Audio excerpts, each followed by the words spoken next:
అన్నయ్యని అడగదామా వద్దా? ఏమైందిరా? ఏం లేదన్నా.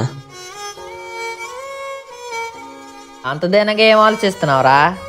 మా అన్నయ్య సంపాదించిన దాంట్లో సగం అమౌంట్ ఎవరి అకౌంట్లో వేస్తున్నాడు రా. నిజమా? అవునరా, అదే ఎవరో అర్థం కావట్లేదు. మాకు రిలేటివ్స్ కూడా లేరురా. మీ అన్నకి ఎవరుందా? అయితే వాళ్ళ ఫ్రెండ్స్ ఒకసారి కొనుక్కోరా. అన్నా, మా అన్నయ్యకి ఎవరైనా లవర్ ఉండేవారా? 4 years బ్యాక్ ఉండేదిరా, కానీ తనకి మ్యారేజ్ అయిపోయింది. అవునా? ఎందుకు? ఈ రోజుల్లో డబ్బు లేకపోతే అమ్మాయి దగ్గర ప్రేమను గెలవచ్చు, కానీ అమ్మాయిని గెలవలేమురా. వాళ్ళిద్దరూ ఇప్పుడు కాంటాక్ట్ లో ఉన్నారా? ఏమో మనకు తెలియదురా. ఇంకా ఆ విషయం గురించి మర్చిపోరా.